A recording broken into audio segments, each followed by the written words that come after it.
그날 선배 언니의 목소리는 평소와 달랐다. 무언가 무거운 것을 오래 짊어진 사람의 목소리였다. 나는 그 변화를 놓치지 않았다. 옛날 같았으면 제잘되며 웃던 그 선배가 요즘은 자주 시선을 피했다. 처음에는 일이 바빠서라고 생각했다. 하지만 아니었다. 더 깊은 뭔가가 있었다. 선배, 요즘 괜찮으세요? 그 간단한 질문이 선배 언니의 방어벽을 허물었다. 대화는 그렇게 시작되었다. 선배 언니는 오래 침묵하다가 천천히 입을 열었다. 마치 오래 억눌러왔던 말들을 이제야 꺼내는 것처럼. 기억과 망각 사이의 절망. 우리 자식들 알지? 알지 언니가 세상에 없는 것처럼 자랑 깨나 했잖아. 내가 그랬지 내가 그랬어. 선배 언니의 목소리가 떨렸다. 본격적인 사연으로 들어가기 전에 구독, 좋아요 한 번씩 눌러주시면 큰 힘이 됩니다. 아들이 대학 갈 때 내가 얼마나 많이 일했는지 알아? 밤새 일하고 새벽에 일하고 주말도 없이 일했어. 그래서 아들을 대학 보냈어. 아들이 사회 나갈 때도 내가 전세금을 얼마나 챙겨줬는지 알아? 아들이 결혼할 때 내가 얼마나 큰 예물을 받는지 알아? 선배 언니가 천천히 말을 이었다. 아들은 그 모든 것을 받으면서 뭐라고 했을까? 다만 감사합니다라고. 아니야. 받을 땐 엄마 정말 고마워요. 당신이 없으면 난 못 살아라고 했어. 그런데 선배 언니가 눈을 감았다. 지금은 뭐라고 하냐고. 며느리와 함께 날 찬다고 하는 거야. 엄마는 우리 결혼할 때만 봐서 우리를 제대로 알지 못하셔요. 엄마는 항상 우리 가정에 간섭해요. 엄마가 우리한테 한 것들은 모두 조건부 사랑이었어요라고. 그리고 내가 한 번 화낸 것, 아주 옛날에 한 번 내 때문에 자식이 맞았던 것, 그 한두 번의 일을 갖고 소설을 쓰기 시작했어. 부풀려지는 기억들. 선배 언니가 손을 떨며 말했다. 우리 딸 아마 20살쯤 됐을 때겠지. 딸이 무언가 하면 안 되는 걸 자꾸 했어. 내가 여러 번 말했는데도. 나도 피곤했고 일도 많았고. 한 번은 정말 화가 나서 딸한테 손을 댔었어. 화가 날 정도로 힘들다 보니 그랬던 걸 나도 후회해. 딸은 예전부터 친구나 남자 선배들하고 놀면서 내가 관여하면 미칠 만큼 격한 행동을 하기 때문에 늘 그게 걱정스러웠지. 언니의 눈빛이 변했다. 근데 지금은 그게 뭐가 됐을까? 엄마는 자주 날 때렸어요. 자주 학대했어요. 나는 엄마가 무서워서 항상 눈치를 봤어요. 그래서 지금도 심리치료를 받고 있어요라고 사위 앞에서, 아니 온 세상 앞에서 얘기하고 다니는 거야. 선배 언니가 목이 메었다. 내가 손을 들었던 그 일이 몇십 년이 지난 지금 그렇게 변해 있었어. 마치 내가 평생 딸을 구타하고 학대한 모녀 학대범인 것처럼. 그 소설은 계속 커지고 있어. 자식이 이야기할 때마다, 사위가 조언할 때마다 그 이야기는 더 커지고 더 극적이 되고 더 비극적이 된다고. 화난 날의 말 한마디. 선배 언니가 목이 떨렸다. 너가 이런 짓을 하기 때문에, 내가 그렇게 했다고 하면 절대 인정하질 않기 때문에 내 목소리가 커지고. 그걸 못 참다 보니 나 역시 거칠어졌지. 내 말의 의도가 뭐였냐고. 나는 딸이 더 잘 되길 바라는 마음으로, 부족한 부분을 채워주길 바라는 마음으로 한 말이었어. 평가가 아니라 인정해야 대화가 되는 거였어. 근데 뭐예요? 그 말이 지금은 엄마가 나를 부족한 사람이라고 낙인 찍었어요. 엄마는 내가 뭘 하든 만족하지 않았어요. 그래서 난 평생 자존감이 낮아요. 지금도 내 남편이 나한테서 뭔가 부족함을 느낄까봐 두려워요라는 거야. 그게 지금 선배 딸이 사위한테 하고 있는 말이야. 선배 언니가 가슴을 쳤다. 내가 한 말이 그렇게 변했어. 마치 내가 딸을 평생 학대하고 자존감을 무너뜨린 나쁜 엄마인 것처럼. 그리고 그 이야기의 범인은 누구냐고. 나야. 나는 악당이 되어 있어. 자식들이 봤던 날의 침묵근데 알아? 가장 화나는 건 그게 아니야. 선배 언니가 세게 한숨을 쉬었다. 자식들이 받을 땐 뭐라고 했는지 알아? 아무 말도 안 했어. 그냥 당연하게 받았어. 아들이 대학원 끝내고 나올 때 내가 그동안 모았던 돈을 다 줬어. 회사에 들어갈 때도, 전세금 낼 때도, 결혼할 때도. 그럼 자식들은 뭐라고 했나? 고마워요, 엄마라는 말로 좋겠어. 한두 마디의 말로 좋겠어. 선배 언니가 손가락을 꼭 세웠다. 근데 내가 한 번 목소리를 높인 건 그건 평생의 트라우마가 돼. 내가 화낸 건 그건 학대가 돼. 내가 손을 들었던 건 그건 학대, 폭력이 돼. 인정 못 해줬던 걸 받을 때는 그건 당연한 거고 까먹는 거고 화난 것만 기억하는 거야. 선배 언니의 목소리가 점점 커졌다. 그런데 내가 그랬던 거에 대해선 다시 얘기할 수가 없어. 왜냐면 사위가 알면 딸의 흉이 될 거거든. 그래서 난 그냥 입을 다물고 있는 거지. 자식들은 선택해. 뭘 기억하고 뭘 잊을지를. 받을 때의 감정은 빨리 잊어버리고 화났을 때 그 한 장면만 자꾸자꾸 되새김질해. 그리고 그 한 장면을 자기들 입으로 자꾸자꾸 되풀이하면서 부풀려. 마치 현재형인 것처럼. 마치 지금도 당하고 있는 것처럼. 소설 같은 공격. 아들과 며느리는 나한테 편지를 썼어. 선배 언니가 주머니에서 종이를 꺼냈다. 그 종이는 오래되어 보였다. 몇 번이나 펼쳤다 접었다를 반복한 흔적이 있었다. 이 편지에서 아들과 며느리는 뭐라고 했을까? 엄마는 우리를 조종하려고 했다. 엄마는 우리를 자신의 도구로 생각했다. 엄마의 사랑은 모두 거짓이었다. 엄마가 우리한테 한 학대는 끝나지 않는 심리적 상처다라고. 선배 언니가 종이를 다시 접으며 말했다. 근데 이 편지에서 빠진 게 뭘까? 감사? 그건 없어. 기억? 그것도 거의 없어. 대신 뭐가 있냐고. 지어낸 이야기. 과장. 왜곡. 그리고 나를 악인으로 만드는 소설들. 선배 언니가 눈을 떴다. 내가 만든 이 자식들이 이제는 나를 만든다고. 나쁜 엄마라는 캐릭터로. 학대자라는 캐릭터로. 자신들의 모든 불행의 원인이라는 캐릭터로. 그리고 그 소설은 자꾸 커져. 자식들이 친구들한테 얘기할 때마다, SNS에 올릴 때마다, 심리 상담사한테 말할 때마다. 자식들의 선택적 기억. 딸이 결혼할 때를 생각해봐. 선배 언니가 먼 곳을 바라봤다. 딸의 결혼식 비용을 내가 다 냈어. 다 나가. 근데 누가 딸 옆에서 웃으면서 축하하고 있었어? 나. 누가 딸의 손을 잡고 재단으로 올려보냈어? 나. 그날 내가 딸을 위해 한 일이 얼마나 많은지 알아? 그걸 생색 내는 게 아니라 그런 것은 당연한 거라고 하고. 선배 언니의 목소리가 떨렸다.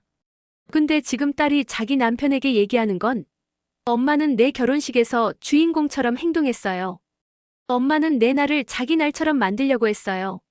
엄마가 다 주는 척했지만 실제론 나한테 줄 거 다 받아낸 거였어요라고. 이제 와서 들으니까 내가 한 짓이 다 나쁜 짓으로 들려. 나쁜 의도로 들려. 선배 언니가 가슴을 치며 울먹였다. 이게 뭐 하는 짓인지 알아? 이건 순전한 공격이야. 그것도 한 번의 공격이 아니라 계속되는 공격이야. 자식들은 나를 기억하되 좋은 기억은 버리고 나쁜 기억만 꺼내. 그리고 그 나쁜 기억도 진짜가 아니야. 과장이고 부풀려졌고 소설처럼 만들어진 기억이야. 아들의 눈물겨운 배신. 선배 언니가 한 가지 덜을 꺼내놨다. 아들이 한 번 전화했어. 약 2년 전이었나? 아들이 나한테 물었어. 엄마, 내가 어렸을 때 날 자주 혼냈어? 라고. 선배 언니가 그 순간을 다시 살아가는 듯 했다. 나는 그렇지 않다. 내가 너한테 화낸 일도 별로 없었고 너를 때린 일도 없었다고 말했어. 그럼 아들이 뭐라고 했을까? 그런데 내가 기억하기론 다르던데라고. 그리고 계속했어. 엄마가 내가 공부 안 한다고 해서 맞추고 친구들이랑 싸웠다고 해서 혼냈던 기억이 난다고. 그게 트라우마로 남아있다고. 선배 언니가 목소리를 높였다. 내가 아들에게 그렇게 물었어. 내가 기억하는 그런 일이 있었나? 라고. 그럼 아들이 뭐라고 했을까? 정확하지 않다고. 구체적이지 않다고. 근데 분위기상 그랬을 것 같다고. 분위기상. 소설적으로 창작된 기억이야. 아들이 나를 고소하는 것 같은 전화를 하면서 내가 한 일이 없는데도 있었다고 몰아붙이는데 화난 순간에 악마와 딸 얘기 하나 더 할게. 선배 언니가 바닥을 내려다봤다. 딸이 고등학교 1학년 때였어. 딸이 밤새 친구들이랑 카톡을 하고 있었어. 학교 다음 날 시험이 있었는데 나는 딸한테 휴대폰을 내놓으라고 했어. 딸이 안 그래서 내가 화났지. 목소리를 높이고 너는 왜 공부를 안 하고 자꾸 친구들이랑 놀려고만 해? 라고 했어. 화난 엄마의 목소리로. 선배 언니가 눈을 감았다. 그게 끝이야. 그 장면이 끝인데 지금 딸의 남편은 뭐라고 알고 있나? 딸이 그때 엄마한테서 뭘 당했다고 알고 있을까? 엄마가 나한테 폭력적으로 휴대폰을 빼앗았다. 엄마가 내 물건을 강압적으로 빼앗으면서 내 자존감을 깼다. 엄마가 나를 통제했다. 엄마가 나한테 폭행을 했다고. 이렇게 돼 있어. 선배 언니가 목소리를 떨리며 이었다. 내가 내는 화, 엄격함, 훈육이 이렇게 돼야 해. 그게 학대가 돼야 해. 그게 폭력이 돼야 해. 그게 내 악행이 돼야 해. 받으면서 고마워하지 않는 자식들 가장 화나는 건 자식들이 받을 때는 뭐라고 했는지 몰라. 선배 언니가 다시 한번 차분해졌다. 아들이 대학 합격했을 때, 내 돈으로 입학금을 냈을 때 아들이 얼마나 고마워했을까? 엄마, 정말 고마워요라는 한두 마디였어. 그게 다였어. 그리고 받은 후에 잠깐이었어. 그 고마움도. 나중엔 다른 부모도 다 그렇게 한다더라. 선배 언니가 손을 모았다. 근데 내가 한 번 하는 건, 그건 영원해. 평생 가져가. 그리고 자꾸자꾸 끄집어내. 딸 은작이 심리 상담사 앞에서도 끄집어내고, 친구들 앞에서도 끄집어내고, 남편 앞에서도 끄집어내. 그리고 그때마다 그 이야기는 좀 더 크고, 좀 더 극적이고, 좀 더 나를 악마로 만드는 이야기가 돼. 가스라이팅과 조종. 알아? 이게 가스라이팅이야. 이게 조종이야. 선배 언니가 진실을 마주하는 것 같았다. 자식들이 내가 한 좋은 일은 묻어두고 내가 한 나쁜 일만 자꾸자꾸 들춰내. 그리고 그 나쁜 일을 부풀려. 마치 내가 원래부터 악한 사람이었던 것처럼. 마치 내가 평생 자식들을 괴롭히고 학대한 것처럼. 그렇게 돼야 자신들의 마음이 편해진다고. 왜? 그래야 자신들이 나를 거부하고 나를 떠나는 것이 정당해지니까. 선배 언니가 나를 바라봤다. 이건 역가스라이팅이야. 자식들이 나를 가스라이팅하고 있어. 내가 한 일을 왜곡하고 나를 악인으로 만들고 자신들의 모든 불행을 내 탓으로 돌리고 있어. 그리고 나는 그것을 반박할 수 없어. 왜? 나는 엄마니까. 67세, 그리고 그 이후 67세까지 일했어. 정말로. 쉬지 않고 일했어. 자식들을 위해 모든 걸 했어. 근데 뭐가 됐나? 선배 언니가 가슴을 치며 울음을 터뜨렸다. 받은 것들은 기억하지 않고 못 받은 것들만 기억해. 받은 걸 받을 때는 고마워했지만 시간이 지나니까 그건 조건부 사랑이었다고 했어. 그리고 내가 화낸 것, 내가 야단친 것, 내가 때린 것, 그것들만 자꾸자꾸 꺼내면서 나를 공격해. 소설처럼. 드라마처럼. 그 소설의 주인공은 나쁜 엄마고 피해자는 자신들이야. 선배 언니가 한숨을 쉬었다. 이제 세상을 포기했어. 왜냐하면 자식들을 바꿀 수 없으니까. 그리고 자식들의 왜곡을 바로잡을 수도 없으니까. 내가 뭐라고 말해도 그건 엄마가 자신의 잘못을 인정하지 않는 거다. 엄마가 위해. 이러는 거다. 엄마가 피해자 행세를 하는 거다로 돌아온다고. 그래서 웃으면서 밀어낼 수밖에 없어. 진짜 학대와 거짓된 학대. 너도 알겠지만 세상에는 정말 학대받는 아이들이 있어. 정말로. 끔찍한 일을 겪는 아이들도 있어. 그런데 내 자식들은 뭐라고 했나? 내가 화낸 것, 야단친 것을 가지고 학대라고 했어. 부풀려서. 과장해서. 소설처럼. 선배 언니가 분노했다. 정말 학대받는 아이들이 들으면 뭐라고 할까? 내 자식들의 말을? 진짜 고통을 겪는 사람들이 들으면 뭐라고 생각할까?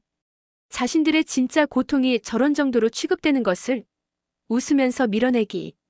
이제 나는 결정했어. 자식들을 만나도 웃는다. 표면적으로. 그리고 밀어낸다. 더 이상 진심을 주지 않는다.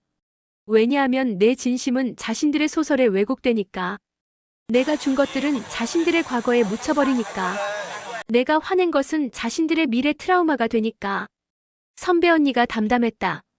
웃으면서 밀어내는 게 나를 지키는 유일한 방법이야. 더 이상 들려주지 않는 것. 더 이상 진심을 보여주지 않는 것. 더 이상 변론하지 않는 것. 왜냐하면 그 모든 것이 자신들의 소설의 스토리가 되니까. 선배 언니가 내게 말했다. 너는 절대 자식한테 다 주지 마. 아니면 자식을 주더라도 충분히 생각해. 자신의 모든 노력이, 모든 헌신이, 모든 사랑이 어느 날 갑자기 악행으로 변할 수 있다는 걸. 그리고 자신의 한 번의 실수, 한 번의 화가 평생의 혐오로 돌아올 수 있다는 걸.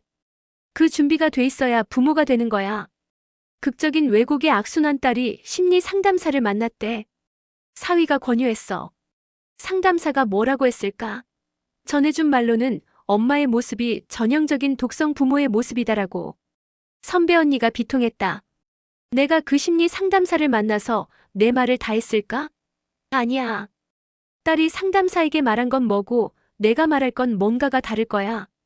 왜냐하면 딸이 기억하는 나는 소설 속의 나니까. 진짜 나가 아니라. 선배 언니가 눈을 감았다. 이렇게 극적으로 왜곡되다 보니까 이제 나는 완전히 악인이 됐어. 그것도 세상 사람들 앞에서. 딸의 친구들 앞에서. 딸이 다니는 교회 사람들 앞에서. 나는 딸을 학대한 악한 엄마로. 아들을 조종한 나쁜 엄마로. 세상의 모든 악의 근원으로. 그런데도 나는 말을 건넸다. 선배님은 그들을 사랑하셨잖아요. 선배 언니의 눈에 눈물이 맺혔다. 그래. 사랑했어. 지금도 사랑해. 하지만 그 사랑이 이제는 상처가 돼버렸어. 왜냐하면 그 사랑은 자식들에게 전해지지 않으니까. 전해져도 이미 왜곡되어 전해지니까. 그래서 웃으면서 밀어내기로 결정했어. 자식들과의 진정한 관계는 포기하기로. 그것이 내가 살아남는 방법이야. 세상을 포기한다는 것의 의미 너는 나를 부정적이라고 생각할 거야. 자식들을 포기한다니까. 선배 언니가 내 눈을 똑바로 봤다. 근데 이것도 하나의 선택이야. 계속 상처받는 선택을 하지 않겠다는 선택. 계속 거짓과 싸우지 않겠다는 선택. 더 이상 왜곡을 바로잡으려고 하지 않겠다는 선택. 그게 나를 살리는 선택이야. 선배 언니가 손을 놨다. 우리 자식들이 날 필요로 하지 않는다고 했어. 나는 나를 필요로 하는 나 자신이 되기로 결정했어. 자식들이 날 학대하는 그 방식이 결국 날 학대하려는 거라면 나는 더 이상 그 게임에 참여하지 않겠어. 그 게임에서 빠져나가겠어. 그리고 웃으면서 밀어낼 거야. 모든 진심을 뒤에 남겨두고. 이렇게 선배 언니는 자신의 상처를 이야기했다. 그 상처는 깊었고 극적이었고 비극적이었다. 평생의 헌신이 극적인 왜곡으로 변해버린 그 과정 속에서 선배 언니는 웃으면서 한 발 물러서기로 결정한 것이었다. 그것이 사랑인지 포기인지는 아무도 판단할 수 없었다. 다만 그것은 생존이었다. 아무도 모르는 밤에 울음 그 밤, 선배 언니는 혼자였다. 아파트의 작은 방에서 그 자식들이 자신을 학대자라고 부를 때 선배 언니는 어디에 있었을까? 밤새 일하고 있었다. 아들의 학비를 벌기 위해, 딸의 꿈을 지원하기 위해. 그렇게 밤을 새웠고 아침이 되면 다시 일했다. 혼자 모인 눈물. 자식들이 모르는 한숨. 아무도 들을 수 없는 기도. 그렇게 평생을 살아왔다. 그리고 이제 그 평생이 뭔가가 되어 있다. 악행, 학대, 조종. 그런 이름으로. 선배 언니는 침대에 누웠다. 천장을 바라봤다. 천장의 얼룩이 마치 자신의 인생 같았다. 예쁘지도 않고 깨끗하지도 않고 그저 있을 뿐이었다. 더 이상 기대하지 않기로 한 약속. 아침이 되었을 때 선배 언니는 새로운 결정을 했다. 아들이 전화할 때 엄마라는 목소리로 답하지 않겠다고. 그냥 인사치레로만 대하겠다고. 딸이 찾아올 때 그 얼굴을 지켜보려고 하지 않겠다고. 그냥 웃음으로만 마주하겠다고. 이것이 마음이 편한가? 아니다. 이것은 마음이 무뎌지는 것이다. 아니, 정확히는 마음 자체를 닫는 것이다. 더 이상 상처받지 않기 위해. 더 이상 거짓을 마주하지 않기 위해. 더 이상 자신을 악인으로 만들지 않기 위해. 선배 언니가 거울을 봤다. 거울 속의 얼굴은 몇 살 더 늙어 있었다. 아니, 사실 오래전부터 이렇게 늙어 있었을 것이다. 다만 자식들을 바라볼 때는 보이지 않았을 뿐이었다. 자식들의 세상에서 사라지기 이제부터 나는 자식들의 세상에서 사라질 거야. 선배 언니가 혼잣말로 중얼거렸다. 자식들은 자기들의 이야기를 만들어갈 거고 나는 그 이야기의 주인공 악녀 역할을 할 거야. 하지만 내가 실제로 어떤 사람인지는 더 이상 보여주지 않을 거야. 왜냐하면 보여줄수록 왜곡되니까. 휴대폰이 울렸다. 아들이었다. 엄마, 요즘 어때요? 아들의 목소리는 마치 남인 사람처럼 들렸다. 가깝지도 멀지도 않은 그런 음성이었다. 선배 언니는 웃음을 지었다. 웃음을 지었다. 그 웃음이 전화선을 타고 흘러갔다. 따뜻한 웃음이 아니었다. 옅은 웃음이었다. 잘 지내고 있지? 너는? 네, 괜찮습니다. 마치 예의 바른 관계처럼. 마치 먼 친척처럼. 마치 처음 만나는 사람들처럼. 그 대화의 끝에 무언가가 있었다. 아들은 모르지만 그 대화의 끝에는 선배 언니의 마지막 한숨이 있었다. 의도적인 거리두기 그 이후로 선배 언니는 자식들과의 거리를 점점 더 넓혔다. 생일 선물도 이전처럼 정성스럽게 사지 않았다. 그냥 돈을 보냈다. 생일 케이크도 준비도 축하도 없었다. 단지 메시지만 있었다. 생일 축하합니다. 마치 회사의 선후배에게 보내는 문자처럼. 손주들을 보고 싶은 마음도 억눌렀다. 왜냐하면 손주들을 보면 그 손주들 뒤에 있는 며느리와 사위가 보이기 때문이었다. 그들의 웃음 뒤에 숨겨진 통제가 보이기 때문이었다. 선배 언니는 마치 불을 끄는 것처럼 하나씩 하나씩 연을 끊어갔다. 따뜻함을 꺼갔다. 관심을 멈췄다. 기대를 내려놨다. 웃음에 가면 어느 날 선배 언니는 자식들을 마주쳤다. 오랜만에. 엄마. 딸이 안기려고 했다. 선배 언니는 웃었다. 밝은 웃음이었다. 하지만 그것은 가면이었다. 그 가면 뒤에는 모든 것이 죽어 있었다. 안녕, 잘 있었니? 딸은 그 웃음이 예전과 다르다는 것을 느끼지 못했다. 아니, 느끼고 싶지 않았다. 왜냐하면 자신이 느껴야 할 것을 느끼는 순간 자신의 소설이 무너질 것 같았으니까. 엄마, 나 상담을 받고 있어.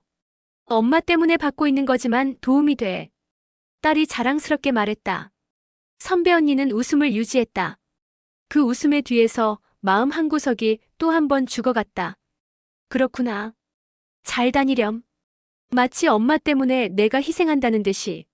내 표정을 살피면서 애기하는 딸이 이토록 악녀의 얼굴로 보이는데 그것 또한 내 탓인가? 라고 물었다. 어느 날 선배 언니는 카페에서 친구를 만났다.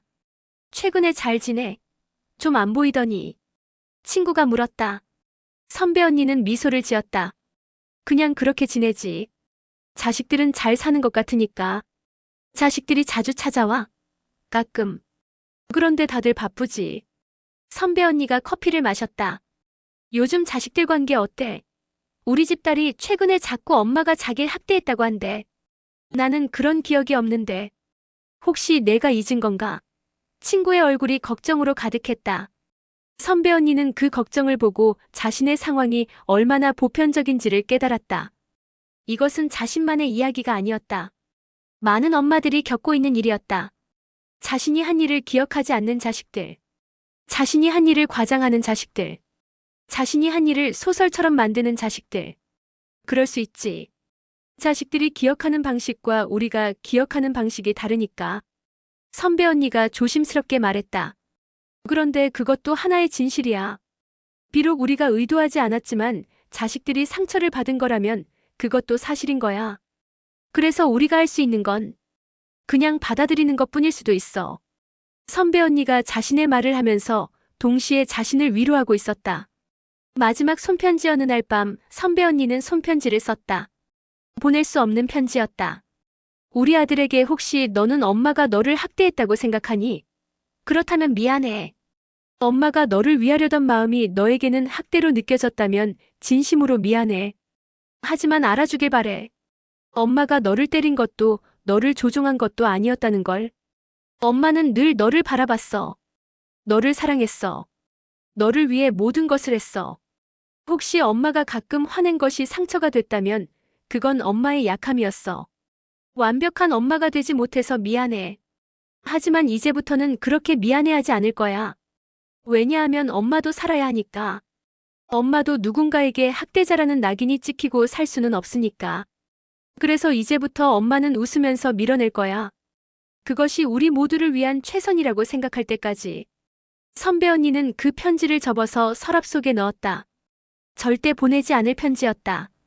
단지 자신을 위한 편지였다. 이제 67세 이후의 삶을 살아야 해. 선배 언니가 내게 말했다. 더 이상 자식들을 위한 삶은 아니야. 이제는 나를 위한 삶을 살 거야. 그게 나를 지키는 방법이니까. 그럼 혼자라는 생각은 들지 않으세요? 당연히 든다. 그런데 혼자보다 더한 게 거짓 속에서 혼자인 거야. 자식이 옆에 있어도 마음은 멀리 떨어져 있고 그 거리를 줄이려고 해도 자식들이 계속 밀어낼 때 그게 더 홀롭더라. 선배 언니가 창밖을 봤다. 이제 나는 새로운 사람들을 만날 거야. 자식들이 아닌 자식들의 소설에 등장하지 않을 사람들을. 그리고 그 사람들과 천천히 관계를 만들어갈 거야. 그것이 나에게 남겨진 유일한 희망이야.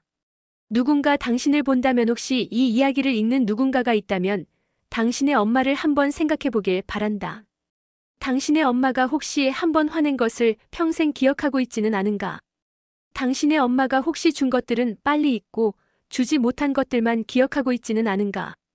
당신의 엄마의 사랑을 혹시 소설처럼 왜곡하고 있지는 않은가? 그렇다면 말해주길 바란다. 당신의 엄마에게 고마워, 엄마 라고 단 한 번이라도 좋으니까. 그 한마디가 얼마나 많은 상처를 치유할 수 있는지 모르고 있다면 지금이라도 말해주길 바란다. 세상을 포기한 엄마 그리고 그 이후 선배 언니는 세상을 포기했다. 아니, 정확히는 자식들의 세상을 포기했다. 더 이상 자식들의 사랑을 기대하지 않겠다고 다짐했다. 더 이상 자식들의 감사를 바라지 않겠다고 결정했다. 더 이상 자식들의 인정을 원하지 않겠다고 마음먹었다. 그 대신 선배 언니는 자신을 위해 살기로 했다. 매일 아침 일어나서 새로운 날을 살기로 했다. 자식들의 일화로 하루를 망치지 않기로 했다. 자식들의 왜곡된 말로 자신을 낮추지 않기로 했다. 웃으면서 밀어낼 때 그 뒤에서는 조용하게 치유하기로 했다. 표면적인 인사 뒤에서는 서서히 거리를 만들기로 했다. 그리고 그 거리가 안전하다는 것을 깨달으면서 비로소 숨을 쉬기로 했다. 마지막 날의 기도. 그 밤 선배 언니는 홀로 기도했다. 종교를 가진 사람도 아니었지만 혼자가 되었을 때 사람들이 하는 그런 기도였다. 혹시 내가 진짜 나쁜 엄마일까? 그 질문에 대한 답은 나오지 않았다. 하지만 선배 언니는 깨달았다. 자신이 완벽한 엄마였는지는 중요하지 않다는 것을. 자신이 자식들의 눈에 얼마나 좋은 엄마로 보이는지도 중요하지 않다는 것을. 중요한 것은 자신이 더 이상 자신을 해치지 않는 것이라는 것을. 이제 끝이야. 선배 언니가 중얼거렸다. 이제 정말 끝이야.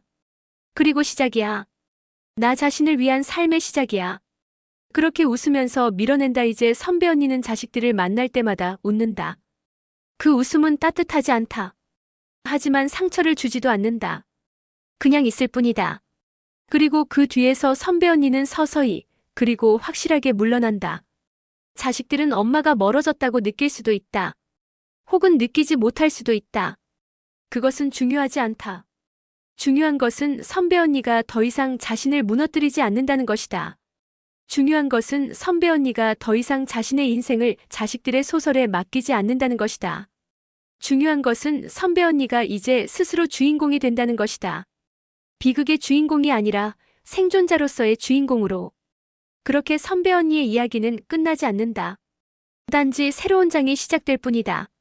자식들 없이, 자신들의 왜곡 없이 오직 자신을 위해서만 살아가는 그 새로운 장 말이다.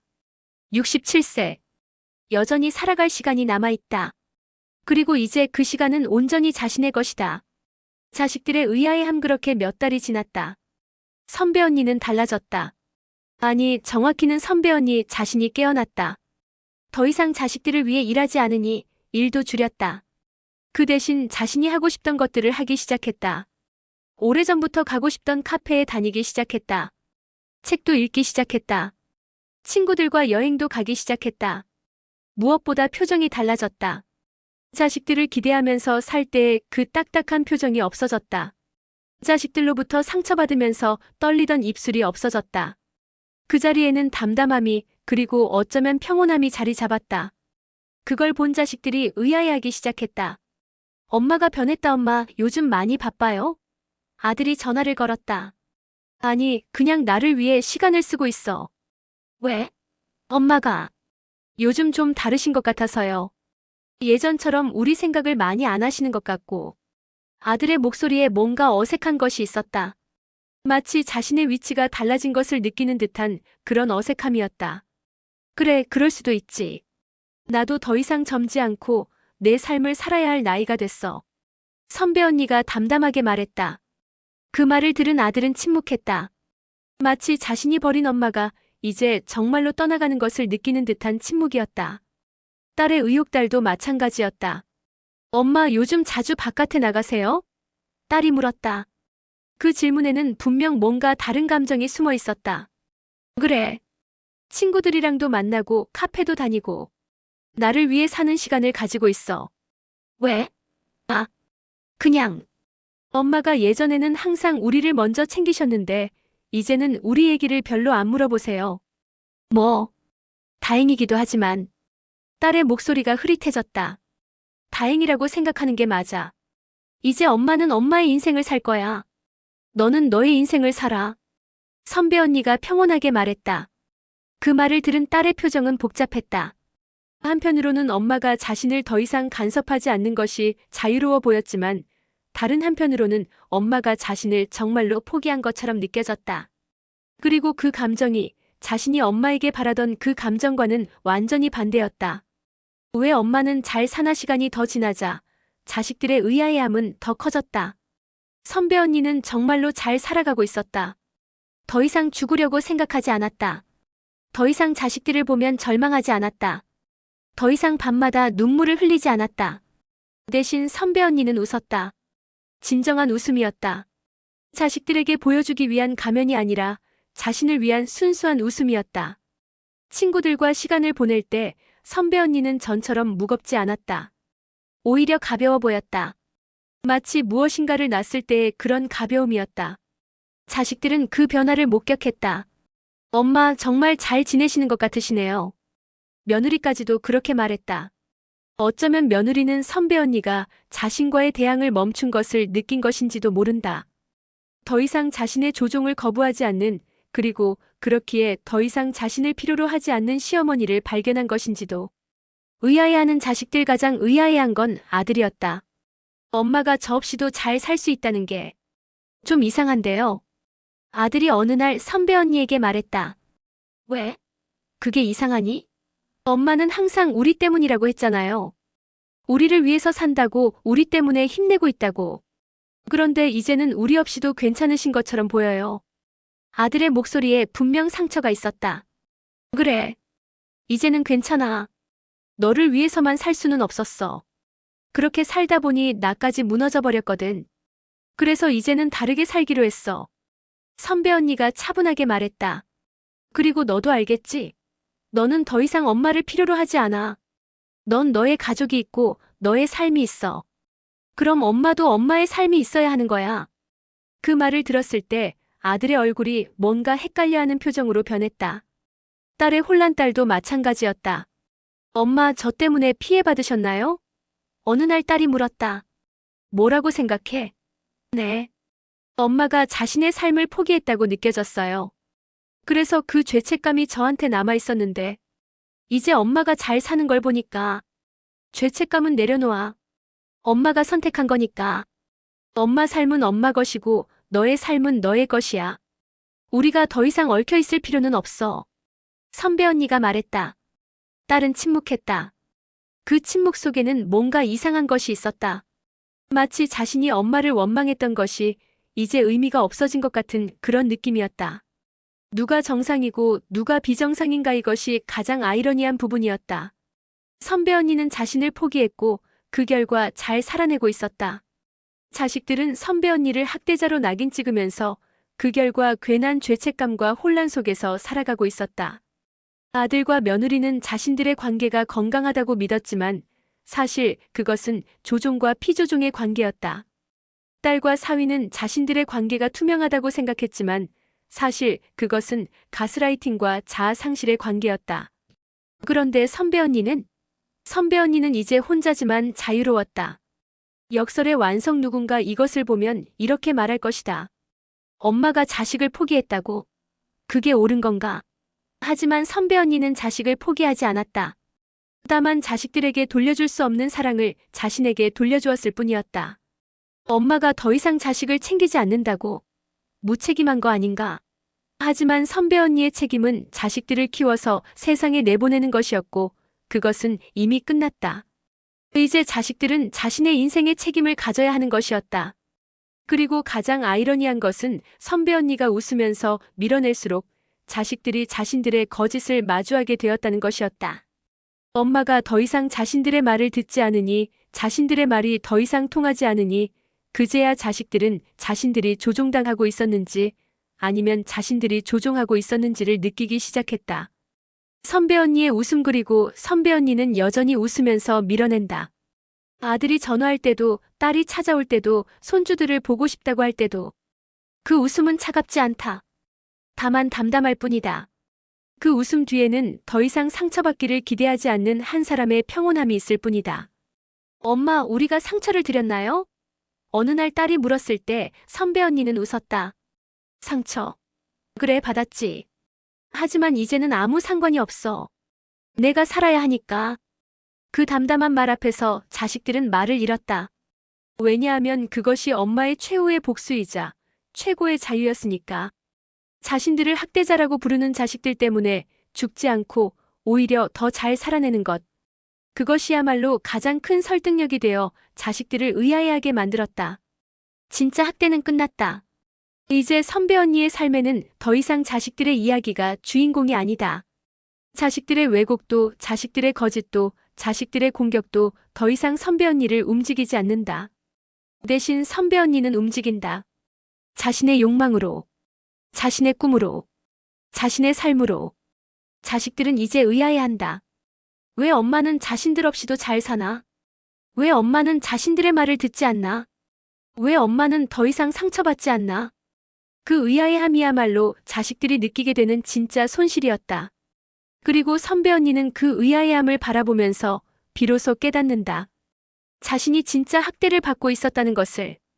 그리고 그 학대에서 벗어났다는 것을. 그리고 이제 그것이 끝났다는 것을. 67세, 그 나이에 이제야 진정으로 자유로워진 한 명의 여인. 선배 언니는 웃으면서 밀어낸다. 자식들의 의아해하는 얼굴을 뒤로하고 자신의 길을 걸어간다.